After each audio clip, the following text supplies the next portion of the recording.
Hey all, Sean Maloney, Digital Business Masters, another overview call from DBM Academy. Every week we run strategy calls designed to show you what the big picture is all about.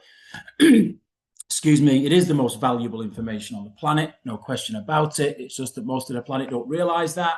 They just continue to go through the daily repetition of trying to accrue currency, when what they should be doing is learning how to accrue assets. How do you do that? Well, that's what part 2 is all about. All right. So if you're a subscriber over at the DBM Academy, you'll see the link below in the show notes. Get over there, subscribe, and we'll show you how to deploy, and more than that, how to actually manage and sustain your business. It is a business. It's not a lottery ticket. It's not a hit and hope. It's not speculation. It's not trading. You can't win doing any of that. Yeah. What you have to do as an ordinary person is set up a business structure, which is what DBM specializes in and have done for over a decade inside digital assets. We're not here to give anyone advice on that regard. We're here to always seek financial education. There's no point starting the process you're going to hear us talk about today until you understand, for example, the difference between currency and money, and understand the real reason sound money needs to come back into the lives of individuals in the world. It's basically been hijacked over the past 100 years, and we're coming to the end of that cycle, just as we came to the end of the British Empire, the Portuguese, the Dutch, the Spanish, etc. We're now coming to the end of the US era. All right. And when that happens, we're blessed enough to be living through that process for the past couple of decades. Your job is to identify that and understand where they're going to base sound money from as we go into the next cycle. We'll talk about that more in the macroeconomic section. Okay, so understand that, and then understand where you, as an individual, a grown adult, deploy your ability to take advantage of that shift. That's what it's all about. If more people did this, there'd be a lot less people going through desperation, disillusionment, all the things we're aware of in Western societies in 2025. The main message, the top line message for all those people out there who care to listen is a simple fact. Don't try and continue, if you're earning less than, say, $100,000 a year, but probably more than that now, don't try and continue just to exchange time and skill and effort for devaluing fiat currency to buy liabilities. You want a hiding to nothing, in case you haven't noticed. There's going to be generations of people coming through the next few decades who just didn't wake up to this fact and determine that they'll put all their faith and trust in bosses, banks and governments, especially through what's called a pension system, in the hope that that will give them enough purchasing power in their future, on the assumption that the value they see as valuable today, let's say $1 million pension pot, is going to buy them $1 million worth of stuff 20, 30 years from now. It just won't. The devaluation of that $1 million pot will be significant. And God willing, you'll live a longer life than your forebears, which tends to be the average these days, with health and better diets and fitness and awareness and all the things we do on the health side. But what's the point of a longer existence when you're still having to operate the way you did for the first 40 years of your life? So the idea is to understand that as early as you can in your life, and this is especially relevant if you've got responsibility over children and grandchildren, as early as you possibly can, just transition a part of your existence, a part of your earning income, your earned power, to what are called appreciating assets or accretive assets. Yeah, savers are losers up here. Bank savers, pension savers, annuities, insurance policies. Savers, the winners, the wealthy, are the people who create those businesses and think you're, a customer rather than them trying to treat you as an actual success story. Down here, you create your own success story. People with assets are winners. So all we do is we convert proportions of our energy every day over to assets And we do that with assets that are as close to the money supply as possible. Yeah, in other words, they're assets that are used by the bosses, banks, and governments to underpin their wealth. Yeah, we just intercept that. Okay, and then as that accrual takes place over years and decades, you're able to build a critical mass to then utilize the cash flows that come from that skill to fund liabilities, just like any business on the planet does. So you as an individual are looking to turn yourself into a business, yeah? So that then you can take advantage of what it is to do what the wealthy have always done. It's as simple as that at its highest level. So then people ask, well, that's all well and good. That sounds very sophisticated. It's really not. And it's then, well, how do you do it? What have you done? How have you achieved that? Well, like I say, we've simply gone down to some core principles. We've understood what sound money is. We've understood that certain assets in the world can only be supplied at a certain rate or are in demand at a higher rate. Certain assets in the world will always counter the 8 to 10% devaluing nature of fiat currency per year. So forget stated inflation. It's the real devaluation of currency you want to be keeping an eye on, because that's what's going to reduce your $1 million, pension plan that you've got for the next 20, 30 years. That's going to reduce that by over half. That's the whole point of avoiding being 100% reliant on bosses, banks, and governments. So we find assets that can only increase in value and in it reflects in price terms in fiat, right? But it's truly what we want is value. And obviously Bitcoin has been proven now to fit that requirement. Yeah. So in the early days, back in 2009, 11, 12, 15, it's still an experiment, still not really understood. It's still not really understood to this day by the majority of the population. But over the past 10 years, it has taken its place as the most valuable form of achieving what I've described in the world. And it isn't going to slow down.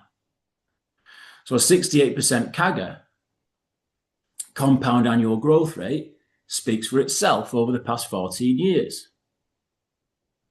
Find any other asset on the planet that's achieved that? There isn't one. So obviously, if we've identified that we can place such an asset on our balance sheet and build it up to a critical mass so that our balance sheet then becomes self-perpetual and keeps achieving an ability on that type of annual growth rate for us to reallocate into ways to create lots of cash flows in lots of different ways, which is why we obviously look for yield. Yeah. So when DeFi came around in 2017, we were able to quickly see that, okay, so there are ways now for us to completely eradicate ourselves from the traditional financial system, protect ourselves with accretive assets in Bitcoin and other assets, to be fair. But then we identified that we could proportionally allocate and reallocate and continually to reallocate elements of this balance sheet towards entities, projects, companies, platforms, methods that provided us with a cash flow, a yield. Yeah, because you can't just simply run a business off a balance sheet, obviously. So you do need to allocate proportions of your balance sheet towards a P&L, right? You have to have equipment and kit and staff and all these things that go on in a normal business. In this industry, you're looking for companies that provide that to you by you being often an early stage investor in the idea of what they represent. Okay. And then all we simply do is await liquidity events. We go through a cycles. Now that's not easy. That's the bit that most people fall away from, because remember, most retail people will come into this space because they just want a quick win. They're speculating. They don't want any education. They're not interested in managing anything. They're not interested in improving themselves. They're not interested in taking responsibility. They just want to get involved, put money in, and hope money comes out again, just like you're doing with your pension plan. So it's no real wonder that the vast majority of the world gets taken advantage of by bosses, banks, and governments, because most people don't want to take the responsibility to stop being taken advantage of. The only way you're going to stop that is to get educated, which is why we set the Academy up back in 2020. So yield is key. Okay, in part 2, we'll go through all the steps we're involved with right now to get that yield converted. And then we obviously reallocate proportions of that yield back to our balance sheet, and the whole cycle continues.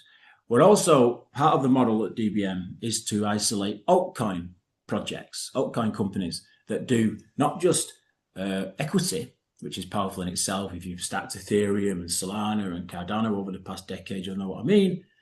But often these altcoin entities also provide us an ability to yield inside the same ecosystem. Now, again, that's not easy to identify, especially this past decade, because there have been so many, well-intentioned tries at doing all this. Yeah, and our job has been to observe that, get involved with it, learn, move on. It's often one step forward, two step back, one step forward, two step back, but that's just business, yeah? Especially when you've been in an innovative industry such as blockchain. You've got to be prepared for every scenario, but never stop. Keep your assets moving once you're involved. And again, unfortunately, a lot of people, unfortunately, most people will fall away because in their mind, they don't want to take responsibility for nurturing their blockchain factory. They just want a quick win. Don't be that person, be a winner. Now, to help this along, we identified about 5 years ago, we've been involved with this well over a decade, but about 5 years ago, we identified this problem that lots of people will come into something, right? They'll try and jump straight to what we call systems. They'll put their funds into things quite easily, quite voluntarily, right? There's no problem. People will do that unnervingly easy, right? But the trouble they get is they don't fully appreciate what it is to keep that thing moving, right? And keep managing it and keeping on top of things. They just don't want that. I mean, that's what we find. It's unfortunate, but that's the way it is. So, don't jump straight into systems. What you need to do, if you're going to be serious, and even if you're long-standing in this space already and you've been around this cycle before and you are the person I'm talking about, you can circle back. It's okay. Yeah? It's okay to reset and just brush off your asset base and have a look and come back. And what you need to come back to is mindset. Yeah, you need to formulate in your head that you are in control, that you're going to make it happen, that nothing will stop you. It's an absolute focus. It's why, unfortunately, most people are employed, because as an employed person, you don't necessarily have to have that type of focus. As a business owner, you definitely do. Otherwise, you'll fail. So get to mindset, then get into the skills. And again, this is difficult because it's all about breaking comfort zones and getting out your own way and making yourself uncomfortable and learning new things. You think you're in your 30s, 40s and 50s, I can't learn anything new. Well, I think you find you can. Especially if you're going to get ahead of the problem of devaluing fiat currency as you, God willing, getting well into your 60s, 70s, 80s and 90s. You're really going to have to get some new skills, right? Because the world doesn't work the way it worked when you were at school. And if nothing else, you need to pass these skills on to your children. Because what they're being taught in the school systems currently is the same as what we were taught back in the 70s and 80s. That's not working either. Yeah? We know this as parents and grandparents. It's a case of making sure that we do what we need to do, get ourselves up the notch, get ourselves into a place of management, control and confidence, and then pass that down. Isn't that the way it's supposed to work? So the whole thing is structured here. You decide where you're up to, and there's obviously different cost of entry. The most successful people are obviously on the right-hand side. They're involved. The most people are starting out or just resetting their environment, start in the small area and work up. It's okay. It's okay. Now, we also identified some time back, actually, but we with the verge of AI now and everything coming through, which allows us to do a lot more value provision at a lot lower cost base, we were able to set up what's called the Wealth Builder series this year. And this is now going through its process. And many of you on this call listening live, and many of you on the recordings, you're already involved with this. Congratulations. But out there in the world of YouTube, in the world of X, in the world of LinkedIn, in the world of where you'll be listening to this, then it's a good idea to maybe go through a 12-month series, because we fully appreciate everyone's busy. We fully appreciate everyone's at different stages of mindset to skill especially. So why not just take your time? It's okay. Make time your friend. Get involved for $25. Get yourself into an awareness of some of the things I've been talking about for the last 10 minutes, and then start to move into gear in putting that into practice in a relatively slow, measured way, as opposed to just jumping into something because you feel like you need to move quickly because you've made mistakes for the past 20 years in your financial life, or you want something quick and easy, right? Neither of those two things are going to be the right way to come in. You've got to come in on the basis of wanting to be a professional business owner. Now then, this session is really all about making sure that we take all that foundation, which I repeat every single week for a reason, right? That everybody's in a different place. So therefore, you've just got to determine where you are on that spectrum. But where everybody is at, man, woman, and child on the whole planet, is an increasing awareness that something doesn't feel right. Something's not working. What you were told by parents of baby boomer parents and what you were put through at school in terms of expectation, what you were told in your early career about where you could do, where you could be, has that come to where you want it? Now, there'll be all sorts of reasons why that may or may not be the case, and that's okay. But one underpinning foundation is absolutely true. The erosion of your ability to get ahead has been a bigger problem of the broken money than it has necessarily about your ability to get to a level of lifestyle or achievement that you expected at your age you're at today. Right? That's not to make excuses for people's failure or lethargy or laziness or not wanting to get out there and make a difference. It's more to do with the fact that the vast majority of people in our experience do want to get out there and work hard and make a difference and set examples for their children and make things into a place where they can live life and experience. Most people absolutely are in that area, but they fail year over year over year, decade over decade over decade, because they don't fully understand that what they're exchanging their skill, time, and effort for is eroding at 8 to 10% a year in terms of its purchasing power, and less of all do they understand why that's happening. Now, anybody that recognized this problem back in 2008, and most grown adults did recognize the problem, of course. We observed it, watched it, and we just sort of let it wash over us, right? Oh, the banks just got bailed out. Nobody got put in prison for the problems they've caused. The governments are now just going to step in and look after it. And then there's this death by tax, stealth tax, death by 1,000 cuts. It affects you then. It puts you into perpetual, what they used to call, people not being able to keep up with the cost of living and everything else, right? Austerity is the word I'm looking for. They called it austerity for about a decade. And then around the time of the COVID incident, it then started turning into crises. So everything's a crisis now. Cost of living crises, energy crises, food crises, everything's a crisis, right? So it's the narrative you're fed. And the only way you're going to look through that, let alone get over that, is to understand that everything is built on the baseline that we've got a problem with the way money works. And if you go through monetary history, all the way back to the Roman times, if you wish, just go and have a look at the toga and the suit, and then work it all the way through up until the 1600s when central banking became a thing, and bonds and treasuries and all the things we still live with today, and then trail that back all the way to the incarnation of the Fed back in 1913, last century, and then kick that on to 1971, and then kick that on to 2008, and then kick that on to 2025, you soon realize where the problem is. Your job is not to just ignore that and float through life hoping something will turn out. Your job is to face it head on and do something about it and identify things that give you some level of protection, right? And that is what was born in 2009 in terms of our ability to use something that, provides us with a sound money base, but also moves at the speed of light. And if you understand how to work it the way I've described previously, you understand how to leverage what is basically a globally connected balance sheet owned by millions of other individuals and now thousands of institutions and companies, and increasing every single day, so that when they make use of this need for them to shore up accretive assets on their balance sheets, that has a net positive effect on your balance sheet. So that's what makes Bitcoin as an entity in terms of sound money so much more powerful than gold, so much more powerful than land and stock, and obviously eminently more powerful than fiat currency. This is the point.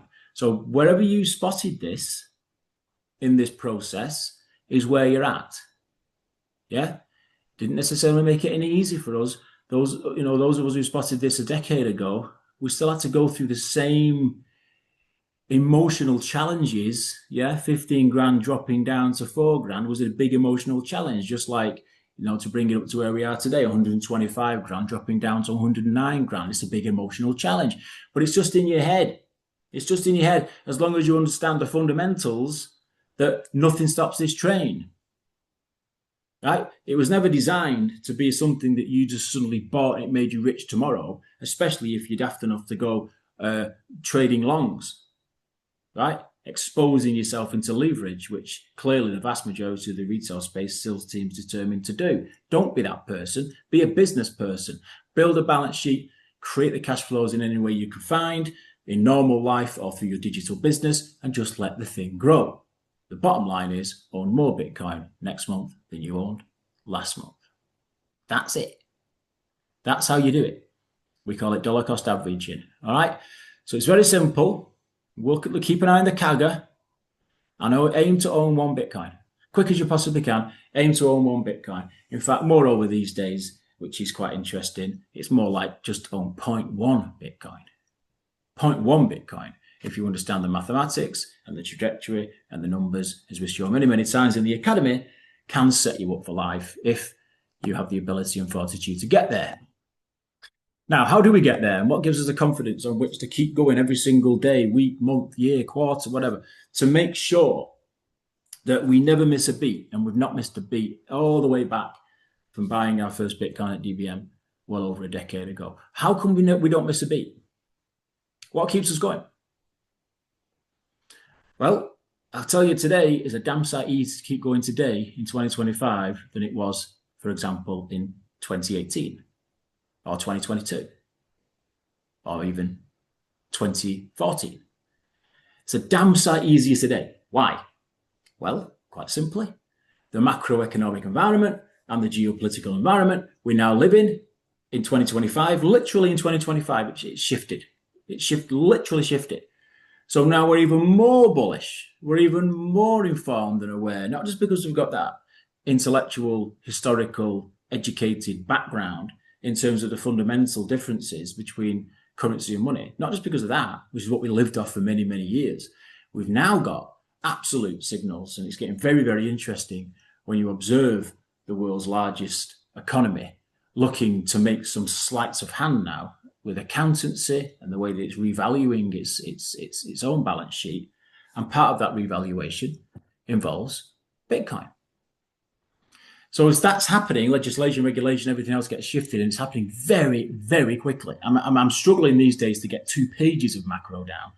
I could do 4 pages of macro. It's happening that much, right? And because we do this obviously full time, we're able to observe these in real time now because of the communications age we live in. And we know where to source this information from, and it certainly isn't going to come from mainstream media. I promise you that. It's not in their interest, and they've been called out, shown up for what they are. They're just a mouthpiece for controlling government, Aussies, banks, and governments. Right? They don't want to change the hegemony. They're part of that mix. You see it light of day, clean as your day. You can see it now because we live in a communications age. Got to be careful who you're listening to. There's lots of idiots as well. Okay, he'll try and take you down all these conspiracies and all these rabbit holes. You've got to try and stay in the middle, as ever. But the whole idea is what we can do every week is just go through very, very quickly some of the headlines that give us fire in our bellies, that allow us not just to continue to sustain what we've achieved, but also to grow with confidence, which is a very, very big deal given where we've come from at DBM over the past 10, 15 years. Bitcoin miner Mara just bought 400 Bitcoin, $46 million worth at the time of purchase. Okay, so that's interesting that the big miners are also accruing Bitcoin. They're doing that because they understand basically how to become treasury companies on top of what they do day to day in their mining business. Not rocket science. They're just following what's going on with the likes of Strategy and Metaplanet, etc. Same with Citibank. Citibank, third largest bank in the US, plans to launch crypto custody services in 2026. Another big signal, big indicator that the big banks can't beat it, so they're joining it. Wasn't that long ago, Deutsche Bank, Bank of America, All these banks were absolutely vilifying and kicking against everything you could think of in terms of Bitcoin not so very long ago, but quietly behind the scenes, if you knew where to look, you could see what they were up to. Was it ever thus? Okay, do what the rich do, not what they say. California, interesting from California, got this reputation of being an overly liberal state. They've gone way too far over to the left. They're trying to make everybody happy at the same time as tax people to death. You can't do that. People have to get out to work and create value. And to do that, people have to be responsible. Okay. So people like Gavin Newsom obviously are aware of this. They're only going to start, dancing the same tune, but they're going to do kicking and screaming. And this is just a signal behind the scenes that they know the inevitability of what's coming. So they're putting in these regulations and legislations around making sure that people are treated fairly. Put your money where your mouth is, Newsom. Yeah. So automatic liquidations won't be necessary. People will be able to revalue their dormant crypto accounts that they've been banned from or that have been taken away from them in that state for many years. Then I'll be able to bring it back in their original form at today's value, which is very, very important. Fair play. Elon Musk, okay, a very, very powerful guy indeed, obviously. Will you love him or hate him? You can't deny he knows how to run billion-dollar businesses. He's set about 5 up in the past 5 years. He doesn't mess about. If you want to see someone with work ethic, and if you want to try and judge your work ethic against what it takes to be in a position of strength financially, then go and have a look at Elon Musk. Bitcoin is based on energy. You can issue fake currency, obviously. Every government in history has done so, but it's impossible to fake energy. Now, that is fundamentally what we're talking about. People get all mixed up with can't see Bitcoin, don't understand what it is on a computer, it's not real, you can't hold it. That's not the point of it. The point of it is an energy system, right? And that's all currency really is. That's all money is. That's all anything is. It's how it manifests itself is the trick, right? And if it's only coming in a certain fixed supply on an infinite demand, that's the point of the value. And that translates to price eventually, right? Because people will see it for what it is and either buy it because they're speculating, which is still the majority, or now they'll start to work on the basis knowing that it sets a dynamo of energy on their balance sheet that is connected to every other balance sheet in the world. And as everybody starts to lift on that same standard, including governments, then everybody gets a net benefit. It's just monetized energy. That's all. Simple, right? Really not difficult, but most people don't want to see it. And a lot of people don't want to see it because they have this self-interested need to keep the existing system alive. Don't ever forget that, right? It's only because we're getting some quite radical changes going on in geopolitics at the moment that that's shifting as quickly as it is. But the swamp, the pit that's been around since the Federal Reserve was incarnated over 100 years ago, that is still where most people's brains are at, minds are at, right? But that's shifting and will shift quite quickly now because people are realizing that the old system isn't working for them. New York launches first ever city offices for digital assets. Okay, so again, you've got this standoff going on politically, but at the end, it's all going to come down to keeping value inside of communities. Yeah, we talk a lot about sovereign wealth funds, for example. There's huge amounts of wealth created in communities at country level, city level, etc. So why not redistribute that? Yeah, it doesn't have to be the case that everybody gets pulled to pieces on various different ways, most of all by printing currency. That's what's pulling people apart the most. The whole idea is just put this in a pot that everybody can share from and be part of. Redistributed ledgers, redistributed balance sheets. What's not to get? BlackRock CEO Larry Fink, again, he pushed back on Bitcoin for many, many years, and now he's one of the biggest advocates. Okay, he said last week on CNBC, we're just at the beginning of real-world asset tokenization. He's right. From real estate to equity to bonds across the board, that has a net positive effect overall on Bitcoin as the daddy of all this. But obviously, if you're more sophisticated inside the DBM Academy, you'll know what we've said for years and years and years. Also take positions inside the top 10 altcoins on CoinMarketCap. Things like Ethereum and Solana, right? Pretty standard now, because obviously we're aware of the rails. Bitcoin gives us the balance sheet, the global balance sheet, but there's lots of rails now. And you'll also have heard last week Mike Saylor now talking about the same type of thing at his speech in Washington, D.C. If you didn't pick that up, then look out for the blogs and the podcasts over at DBM Academy for a full summary. US national debt is a record high, just yesterday actually, 37.9 trillion. Just to give that some perspective, the US national debt in 2015, 10 years ago, was just under 20 trillion. And I remember saying then, back in 2015, that this isn't going to stop. They're going to keep having to re-borrow and re-hypothecate and all the things that you need to do to keep the show on the road, right? And now we're knocking on the door of, it's virtually doubled, basically, in 10 years. Where do you think you're going to be in the next 10 years? And what's the effect of that on the current fiat system as we know it? Everybody knows the problem. Well, no, they don't actually. People on this call should understand the problem. The vast majority of people still don't. And also our politicians don't fully understand that either, which is part of the issue, right?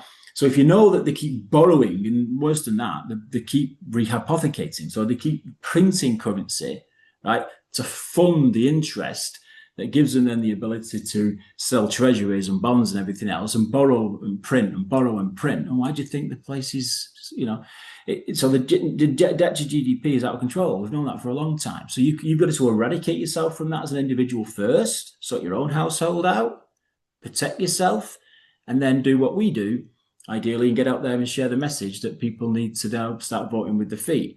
Now, what's going on behind the scenes is interesting. We'll touch on in the geopolitics section with regards to how they may be taking that multi-$40 trillion debt right down very quickly with some sleight of hand.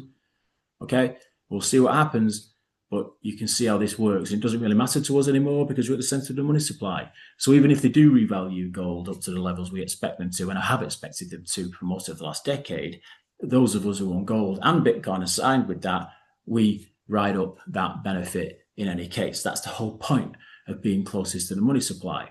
BlackRock launches their first Bitcoin ETP in the UK today. Okay, so again, this just highlights the complicity or ignorance of the typical government globally. We've been pushing against this for years and years and years. And then all of a sudden, they capitulate. Right? So the FCA, the SEC, doesn't matter what the three-letter institution is, they will kick and scream and fight, literally fight for the hegemony, even if they know the existing system isn't working. That's because they've got self-interest. Bosses, banks, and governments. We know that. We've seen it forever. The whole idea is then private companies come in. Whenever you make a BlackRock, I fully understand the BlackRock challenge. But the bottom line is they're spearheading it in, right? And now you'll find lots of independent companies doing the same type of thing, just as we've seen in the States for the past 9 months, right? It's all net positive. That's the whole point. Think about the chart I showed you earlier. US improves Erebor, a new crypto bank. Okay, backed by Palmer Luckey and Peter Thiel. You should know who Peter Thiel is. Erebor aims to be the most regulated entity conducting and facilitating stablecoin transactions. So in other words, as we'll touch on in the geopolitical section, you're getting this bridge going on between gold revaluation, stable coins taking over the treasury markets, right?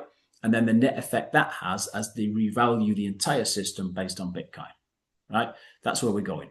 And then you've got the side runners coming in. You've got lots of the XRP bros and all these guys who think that they're going to be the rails and everything else. That's okay. It doesn't really matter. It's not competition. We own everything, right? We own all across the piece. But the main thing to understand is the fundamentals, right? It's all based on gold, stable coins, and Bitcoin in that order. Morgan Stanley now recommend Bitcoin to wealth management clients. We mentioned that last week.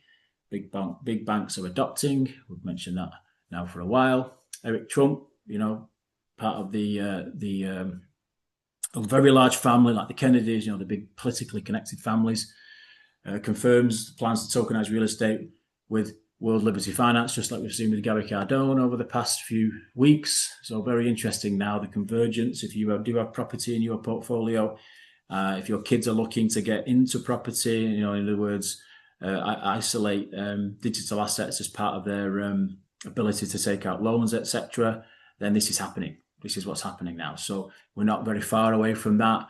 The bottom line is you need to have the assets underneath you first to be able to have those privileges. So make sure that you are accruing the relevant assets in order to be able to build up your own balance sheet and remonetize it. There's specific ways we talk about in part 2 that you need to do that in terms of collateralization. What you definitely do not do is give the Bitcoin to the banks. Ever. Yeah. You can work with some separate Bitcoin if you wish, but your core balance sheet needs to stay in your sovereignty, in your custodianship. Japanese banks unite to launch stable coins. Okay, again, we all know about the Japanese market, the Japanese economy over the past 50 years. It's all a case of now them jumping on the same type of thinking and methodology as we're seeing in the US. We're also, I think, going to see the same in China. There's a reason China's been absolutely going crazy with the amount of gold they've been acquiring over the past 3 or 4 months. And there's a good reason why Japan's done the same. And we already know the Americans have got huge amounts of gold in their gift.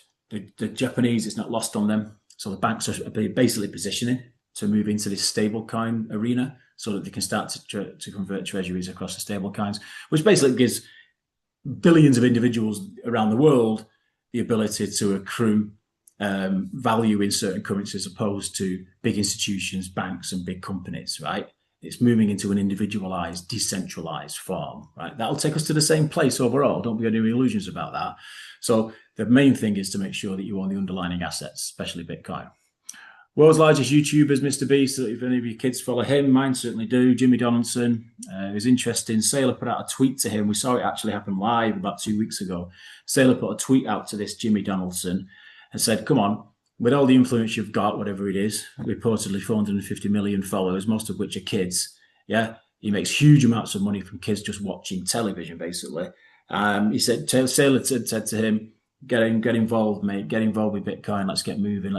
They had a bit of a conversation, and next thing we know, he's now filed a trademark to launch a Bitcoin-focused bank app. Now, whatever age you are today is almost irrelevant, because what's coming behind us, right, is where the world is headed, period. Yeah, the old guard will die off. The Generation X come through, most of us, I suppose. Then the millennials, our kids, and then the X's, the Gen Zs come through, grandkids, etc. They're moving on this anyway. Where we feel privileged over this past decade is we've just got a huge leg up. We're able to give our bloodline a huge leg up because we spotted this much faster than the average baby boomer or Gen Xer, right? That's our privilege.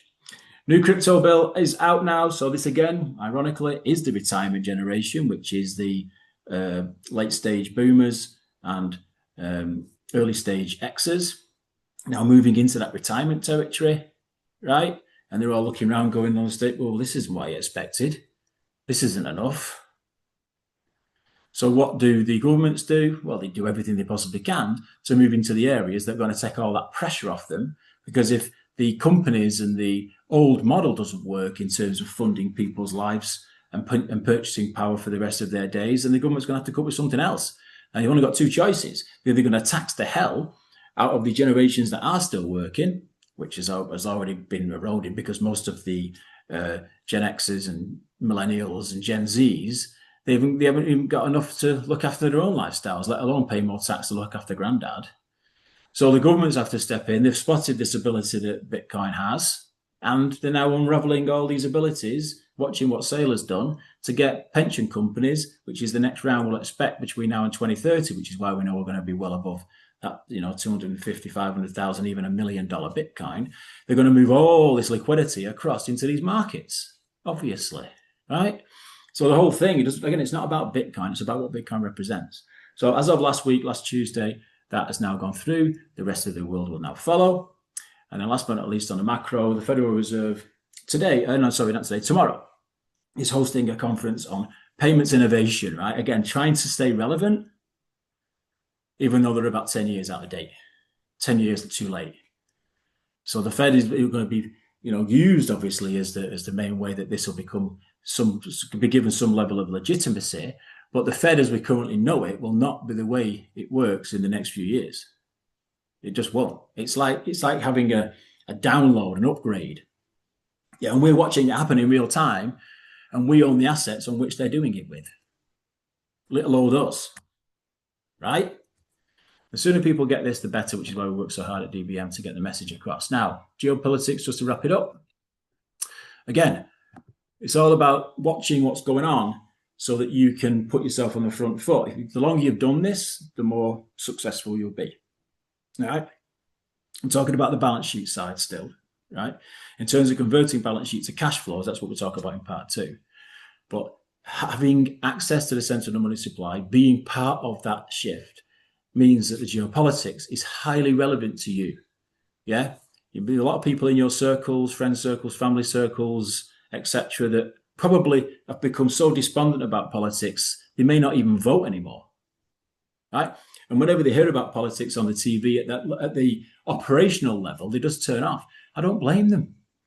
I don't blame them, because they've spent decades moving deck chairs on the Titanic. That's all they can talk about all the time, backed up by a very uninformed, naive, uneducated media class. Yeah, the editors and the people on the media just don't know what they're doing. They're just going to be told by government, and they just bounce off each other like that. That's why it's so boring.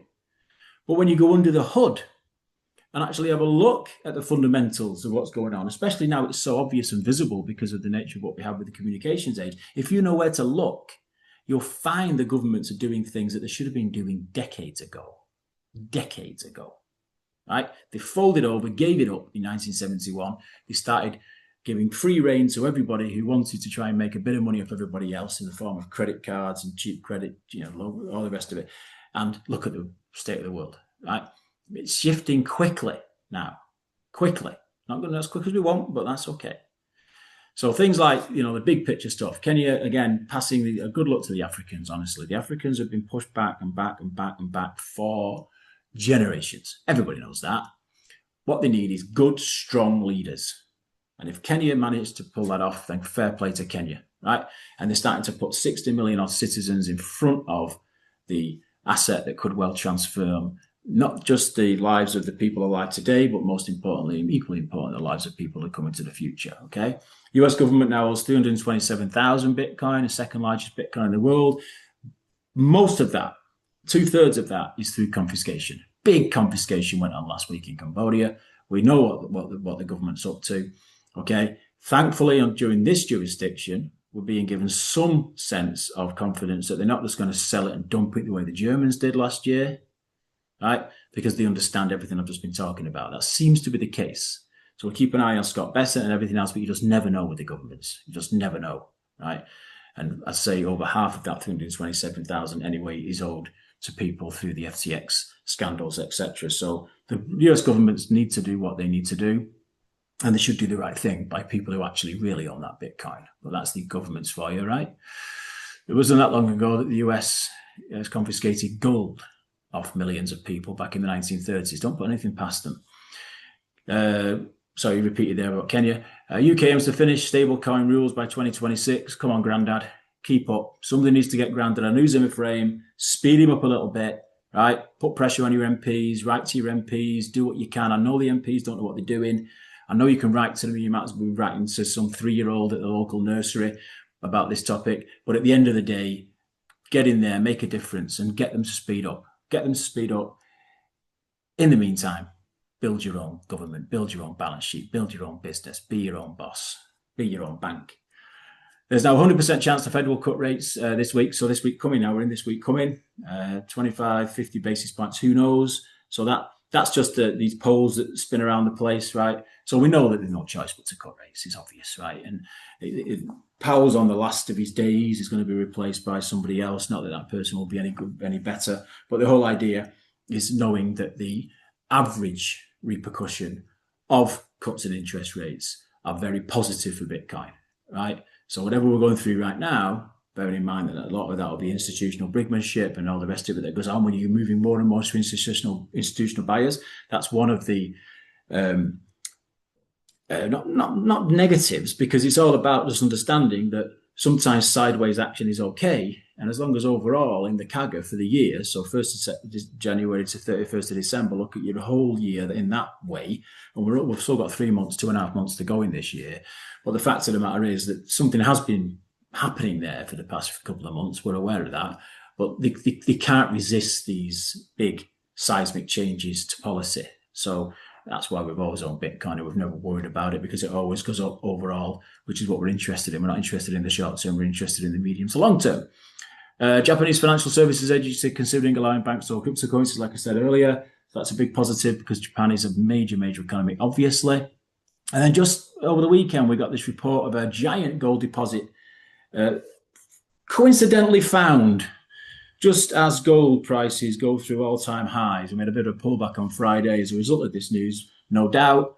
Okay, so more gold supply. Obviously, the big Bitcoin maxis get off the, off the haunches and say, "Oh, you can't produce more Bitcoin, but you can produce more gold." No, it's the same thing, right?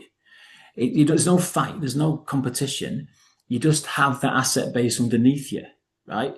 And as we know, and as we're observing, it's very probably they're going to revalue gold. They're going to have no choice but to revalue gold. That's going to give them the ability to start to leverage more, especially through stable coins in terms of treasuries. And that's just going to have a net beneficial effect over on Bitcoin because people will and are now finally understanding that you need the secretive assets on your balance sheet, whether you're a country, a company, or an individual. So it's a fascinating 5 years, probably even less than that we're in for. But these coincidental finds at the same time as certain price points being kicked in is just another example of the way things are manipulated. We don't worry about it anymore. We just keep rolling through it and go with the cycles. Okay, so lots to think about as ever, lots going on. If you want this all bite-sized and in sequential order and have the opportunity to talk to actual human beings as well as all the AI stuff we do that you can get involved with to strategize and make it your business to run a successful digital business, then you know what you need to do. We'll see you over in the academy. See you on the next call.